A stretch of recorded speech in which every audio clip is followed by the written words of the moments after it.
Already ನಿಮ್ಮ screen ಮೇಲೆ ಕಾಣ್ತಾ ಇದೆ SSLC ಕನ್ನಡ ಫಿಕ್ಸ್ ಕ್ವಶನ್.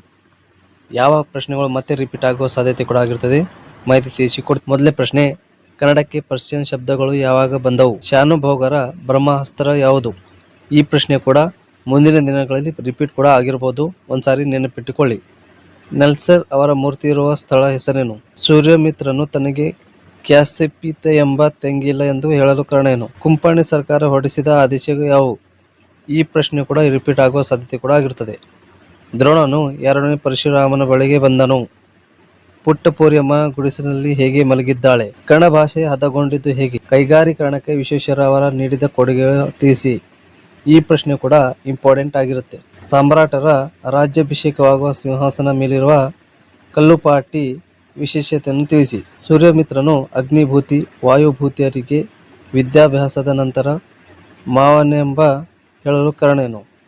ಹೊಸಗಾಲದ ಹಸುಮಕ್ಕಳನ್ನು ಹಕ್ಕಿ ಹೇಗೆ ಹರಸಿದೆ? ಹಲಗಲಿಯ ಬೇಡರು ದಂಗೆ ಇಳಲು ಕಾರಣ ಏನು? ಜಲಿಯನ್ ವಾಲ್ಬಾಗ್ ಮಣ್ಣಿನ ಕುರಿತು ಭಗತ್ ಸಿಂಗ್ ತನ್ನ ತಂಗಿಗೆ ಹೇಳಿದ ಮಾತುಗಳು ಯಾವುವು? ಬಾಳಿನಲ್ಲಿ ತೃಪ್ತಿ ದೊರೆಯೋಕೆ ಬೇಕಾದರೆ ಏನು ಮಾಡಬೇಕೆಂದು ವಿವೇಕಾನಂದರು ಅಭಿಪ್ರಾಯವಾಗಲಿದೆ. ಅಜ್ಞಾನಿ ಸಂಘ ಹೇಗೆ ಅಕ್ಕಮಹಾದೇವಿಯು ಅಭಿಪ್ರಾಯವನ್ನು ಬರೆಯಿರಿ. ಪ್ರಾಸ್ತವನ್ನು ಬಿಟ್ಟು ಬರೆಯಬೇಕೆಂದು ನಿರ್ಧರಿಸಿದ ಪೈಗಳು ಪ್ರಾಸ್ತವ ಇಟ್ಟೇ ಬರೆಯಲು ಕಾರಣ ಏನು? ಇಂಪಾರ್ಟೆಂಟ್ ಪ್ರಶ್ನೆಗಳು ಅಂತ ಹೇಳ್ಬೋದು. ನೆಕ್ಸ್ಟ್, ಕವಿ ಪರಿಚಯ ನೋಡಿದಾಗ AN ಮೂರ್ತಿರಾವ್, ಕುವೆಂಪು, ಅಬೂಬಕ್ಕರ್, ರನ್ನ ಗೌಡ್ರು, ದ.ರಾ ಬೇಂದ್ರೆ. ಸೊ ಕವಿ ಪರಿಚಯ 8 ಒಳಗೊಂಡಿದ್ದೆ. 8ರಲ್ಲಿ 6 ಕವಿ ಪರಿಚಯಗಳು ಹೆಸರು ಹೇಳಿದ್ದೀನಿ, ಅದರಲ್ಲಿ 2 ಕೇಳಲಾಗುತ್ತೆ. ಸೊ 2 ಬೇಡ ಎಂದು ಹೇಳಿದವರು ಯಾರು? ಶಾನುಭೋಗ ರಾಜಭಕ್ತಿಯ ಲಾಂಛನ ಯಾವುದು? ಆಂಗ್ಲ ಸಹಜ ವೈಭವ ಕಂಡುಬರುವ ಓಣಿ ಯಾವುದು? ಈ ಪ್ರಶ್ನೆ ಇಂಪಾರ್ಟೆಂಟ್ ಆಗಿರುತ್ತೆ. ಅಗಸಿಗೆ ಬಂದು ಬುದ್ಧಿ ಮಾತನ್ನು ಹೇಳಿದವರು ಯಾರು? ದ್ರೋಣನು ಪರಶುರಾಮರಿಗೆ ಏಕೆ ಬಂದನು? ಸೊ ಈ ಪ್ರಶ್ನೆ ಮತ್ತೆ ರಿಪೀಟ್ ಆಗಿದೆ. ಗುಡಿಸಲಲ್ಲಿ ಹೇಗೆ ಮಲಗಿದ್ದಾಳೆ? ಇಂಪಾರ್ಟೆಂಟ್ ಆಗಿರುತ್ತದೆ. ಸೊ ನೋಡ್ಬೋದು ಇಲ್ಲಿ. ಭಂಡಾರ ಯಾವ ರೀತಿ ಭದ್ರವಾಯಿತು? ವಿಶ್ವೇಶ್ವರಯ್ಯ ಕಾಸು ನೀತಿಯಲ್ಲಿ ಮಾಡಿದ ಮಾರ್ಪಾಡುಗಳು ಯಾವುವು? ಟೋಪಿಗೆ ವಿಶೇಷತೆಯನ್ನು ಲೇಖಕರು ಹೇಗೆ ದಾಖಲಿಸಿದ್ದಾರೆ?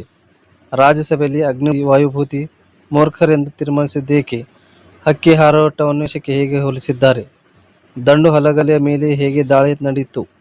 ಭಗತ್ ಸಿಂಗ್ ಮರಣ ಹೋಮದಿಂದ ತೆಗೆದುಕೊಂಡ ನಿರ್ಧಾರಗಳನ್ನು ತಿಳಿಸಿ. ಅಂದವಾದ ಬಗ್ಗೆ ಗಾಂಧಿಯವರ ಅಭಿಪ್ರಾಯ ತಿಳಿಸಿ.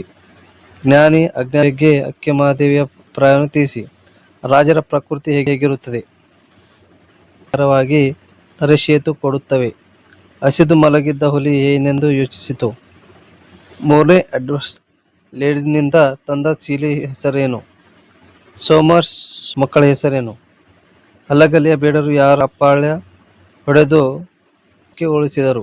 ದ್ರೋಣನು ಪರಶುರಾಮನಿಗೆ ಏಕೆನು? ಒಡೆಯನ ಅಂಗ ಹೇಗೆ ಬೆಳೆದು ನಿಂತಿದೆ? ಸೊ ಇಂಪಾರ್ಟೆಂಟ್ ಪ್ರಶ್ನೆ. ಈ ಪ್ರಶ್ನೆಗಳನ್ನು ಪ್ರಾಕ್ಟೀಸ್ ಮಾಡಿದರೆ ನೀವು SSLC ಈಸಿಯಾಗಿ ಪಾಸ್ ಆಗ್ಬೋದು. ನೆಕ್ಸ್ಟ್ ಪ್ರಶ್ನೆ, ಕಾರಣ ಏನು? ನಾಲ್ವಡಿಕೃತ ನ್ಯಾಯವಿಧಾನ ತಿಳಿಸಿ. ಲಂಡನ್ ನಗರದಲ್ಲಿ ಇಂಡಿಯಾ ಆಫೀಸ್ ಕುರಿತು ಬರೆಯಿರಿ. ಸೂರ್ಯನ ಮಿತ್ರನು ಅಗ್ನಿಭೂತಿಯರಿಗೆ ವಿದ್ಯಾಭ್ಯಾಸದ ನಂತರ ಮಾವನೆಂದು ಹೇಳಲು ಕಾರಣ ಏನು? ಹೋರಾಟಕ್ಕೆ ಆಕಾಶ ಹೇಗೆ ಹೊರಿಸಿದೆ? ಹಲಗಲಿಯ ದಂಡು ಭಾಗನಿಂದ ಮಣ್ಣನ್ನು ತಂದ ಸಂದರ್ಭವನ್ನು ವಿವರಿಸಿ. ಆನ್ ಟು ದಿಸ್ ಲಾಸ್ಟ್ ಗಾಂಧೀಜಿಯವರ ಮೇಲೆ ಯಾವ ರೀತಿ ಪರಿಣಾಮ ಬೀರಿತು? ಭಗವಂತ ಮಹಾದೇವಿಯ ವಚನ ಹೇಗೆ ವ್ಯಕ್ತಗೊಂಡಿದೆ? ಗುರು ಹಾಗೆ DS ಜಯಗೌಡರು, ದ.ರಾ ಬೇಂದ್ರೆ. ಸೊ ಕವಿ ಪರಿಚಯಗಳಲ್ಲಿ ನೋಡಿದಾಗ ಯಾವ ರೀತಿ ಕೇಳಾಗಿದೆ, ಮಾಹಿತಿ ತಿಳಿಸಿ ಕೊಟ್ಟಿದ್ದೀನಿ. ಸೊ ಎಲ್ಲರಿಗೂ ವಿಡಿಯೋ ನೋಡಿದ